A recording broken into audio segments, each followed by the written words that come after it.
and now it's my turn to speak to you on a topic that we wanted to outline today. I'm a partner in Mason Hayes & Curran law firm. We work a lot with food sector companies, and I'm going to speak to you today about grocery goods regulations which came into effect earlier this year and which will have a significant impact on the contracts between food suppliers and the major retailers and wholesalers in Ireland. So a quick bit of background. The grocery goods regulations which were adopted earlier this year, the objective of them is to bring greater clarity, greater certainty and transparency to the arrangements between food suppliers and wholesalers and retailers. It's been brought in under the Competition and Consumer Protection Act of 2014. That's the legislation that's under. And then after the Department did a consultation on draft regulations about a year ago, to give them their full title, the Consumer Protection Act 2007, Grocery Goods Undertakings Regulations 2016, were published earlier this year, came into effect in April 2016. The regulations aren't that long. The key concepts in them are of grocery goods, of wholesalers, retailers and suppliers of grocery goods. There is guidance from the department which can be of assistance, but the main thing to note is that in Ireland there are about 40 or more grocery goods undertakings. So I call them retailers from now on, but it covers wholesalers and distributors as well. So about 40, if not more, of the wholesalers and retailers in Ireland are above the threshold of 50 million euros in turnover, and so will be subject to the obligations and the regulations.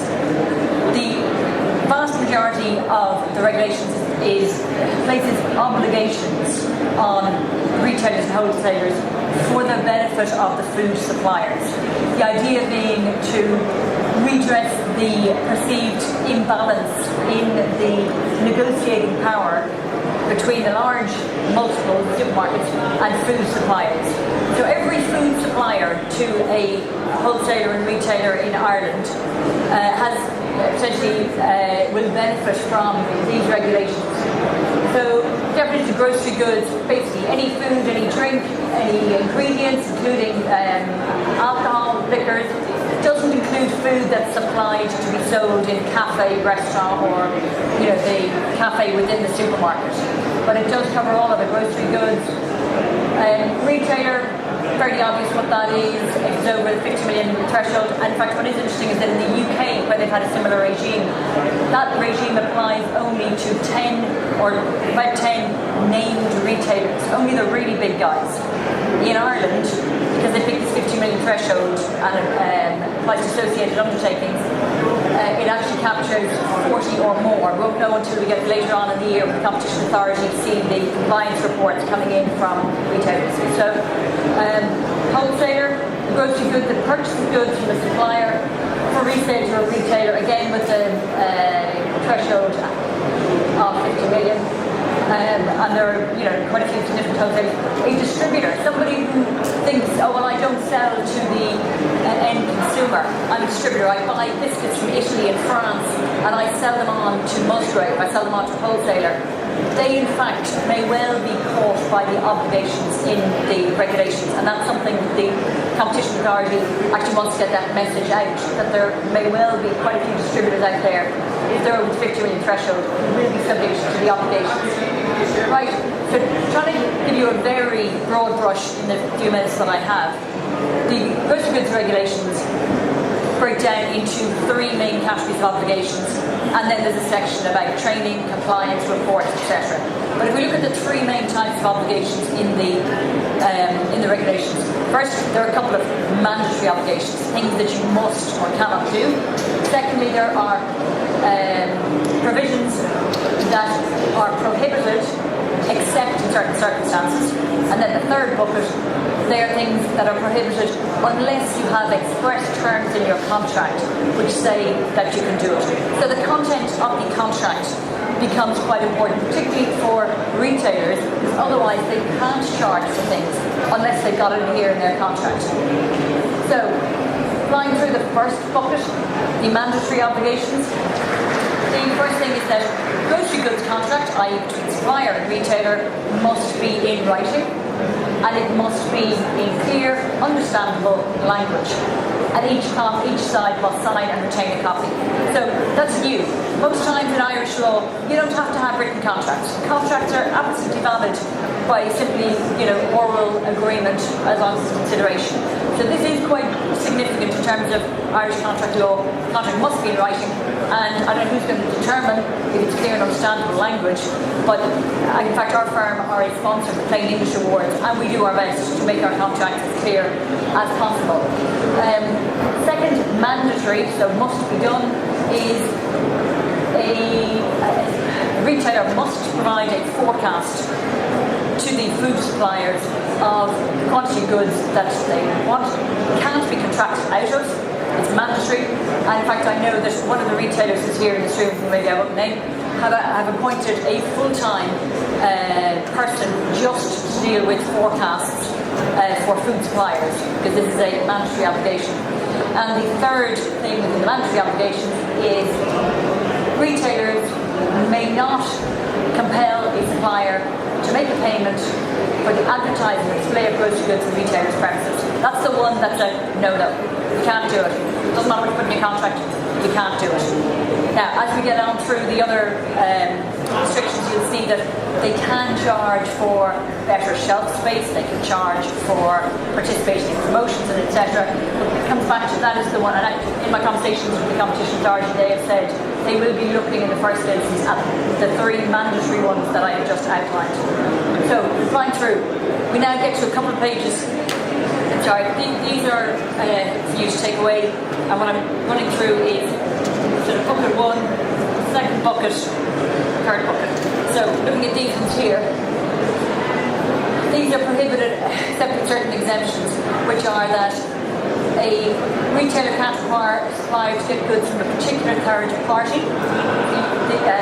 Tesco can't oblige you to use a particular logistics provider or IT provider, except where the supplier source of those goods fails to meet reasonable quality standards, or the supplier source of goods charges more than is charged by Tesco's IT or forecast provider. That's one. Force majeure. Retailer cannot make the supplier liable for breach of contract for failing to perform where it's due to circumstances outside of reasonable control. So Tesco, Aldi cannot make the supplier liable where it's due to a force majeure event. And then each party has to follow the notice provisions as regards if there is a force majeure event. Another one that's prohibited except where for stocking, displaying or listing. A retailer may not get payment for stocking, displaying or listing unless these certain conditions are satisfied. And if it's in these particular circumstances, then yes, a retailer can charge a payment for stocking, displaying or listing. Okay, obviously, still in the second bucket, a retailer cannot vary, terminate or renew a contract midway through the year unless they've specified that in the contract outside the year. The main thrust of these regulations, it doesn't put a very rigid regime in what can be in your contract. What it is designed to do is to say there'll be no nasty surprises. It's trying to prevent a situation where halfway through a year the retailer can go, oh, now I'm going to charge you for wastage, oh, now I'm going to change the contract to say. So it's principally aimed at preventing nasty surprises through the year. As you can see in this, about not being able to terminate or change contracts halfway through, except in accordance with the terms of the contract. Payment, the idea is 30 days, but it can be contracted out of. So for suppliers to watch what payment terms they're getting, and for them to know that the competition authority and the regulations are all heading towards trying to get suppliers paid within 30 days. Promotions. Now, this is one where the retailer can get his supplier to contribute to the cost of promotions, provided it's in the contract, and the retailer must give written notice in line with the contract on the duration of the promotion, frequency, what quantity of goods are going to be needed, and this bottom one here, the retailer has to give costs, an estimate of the cost of the promotion and the basis on which it was prepared. It's to prevent, again, nasty surprises, figures being picked out of the air, with the poor food supplier going, hang on, where'd you get those figures? What are you saying in terms of the quantity of goods you need for the promotion? We get to, the retailer can ask for payments for increased allocation or better positioning of shelf space if they've put it in the contract, and if so, then must be in accordance with the terms of the contract. Similar thing for wastage. I'm not going to go through each in detail. Wastage and shrinkage. If the retailer is going to charge for shrinkage or wastage, it has to be in the contract, and the basis on which the charges are going to be calculated must be in the contract. So I think you can see the theme here. I was actually slightly disappointed when I saw the regulations to start with. There's an awful lot of it that the retailers, wholesalers can get out of by carefully worded contracts. There are only 2 or 3 things which are absolute. The others leaves it all in the contract, which I wouldn't say is good for the lawyers, but it means that suppliers have to be quite careful in looking through their contracts before they enter into the next arrangement with their retailer or wholesaler. What about enforcement? And I suppose that is what's going to be important. The Competition Authority has been given fairly extensive powers of enforcement. They can investigate, they can instigate investigations of their own accord. They can do investigations following on a complaint by people. They can do a sort of a more sectoral-wide investigation, and also there's a compliance report that has to be submitted every year by the retailers who come above the 50 million threshold. And the Competition Authority believe that through looking at those compliance reports, they will see where the problem areas are.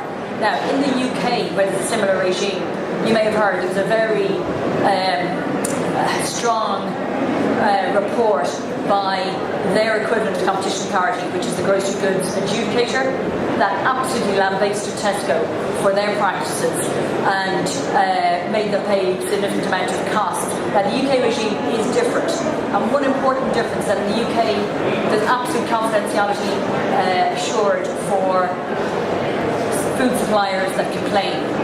In Ireland, the Competition Authority will entertain complaints on a kind of confidential anonymous basis, but if it's going to proceed to enforcement, well then, because of rights of due process and because of the right of the person the company that's accused of something to know all of the facts against them, it's quite possible that the identity of the food supplier will be known. So we have to see how this pans out, how the Competition Authority is going to be able to effectively enforce the regulations without food suppliers being concerned that they're going to suffer the ill effects of having made the complaint. So that's why it's important that the Competition Authority also has a proactive ability to investigate of their own accord, and they're not just relying or waiting for food suppliers to be prepared to stand up and say, hey, that's a problem. Very briefly, before we get to the action points, there is quite extensive obligations on the food retailers as regards appointing a designated officer who knows about this stuff, who's trained in it, and who is the liaison officer in relation to grocery goods regulations. That liaison officer has to then disseminate information across other staff in the organisation. The retailer has to do a compliance report to the Competition Authority. The first period of the report is up to 31st December 2016. So right now we're in sort of initial period, and that report has to be with the Competition Authority by the end of March next year, and on an annual basis thereafter. There are significant fines, or up to 60,000, I think, euros in fines for companies that don't abide by the provisions of the regulation. And also there is the potential for a food supplier who suffers damage to claim damages, including exemplary damages. So, there are a few sticks there. So, what do I recommend? For any contract, any new contract you're entering into with a retailer or wholesaler, or for any renewal of a contract, have a look at the regulations again and see whether what you're being asked to agree to with the retailers is in accordance with the grocery goods regulations. If it's not, in the first instance, ask the retailer. Say, sorry, tell me about your obligations to grocery goods regulations. Explain to me how these charges, the onus is on them, they will be in breach of the regulations if they don't comply. And if you need advice, my details are there. But it's worthwhile for food suppliers to work through the payment provisions of the grocery goods regulations. We have been advising some clients in relation to some of the significant, in fact, multinational providers who are quite up to speed on this because of regimes in other countries. And so it's interesting to see how the Irish arrangements compare. And also for food suppliers, the fact that there are 40 of the retailers in Ireland who are subject to regulations means that a whole lot of their contracts are going to have the benefit of these regulations. I want to thank you for your attention, and if anybody has any questions, I'm happy to answer.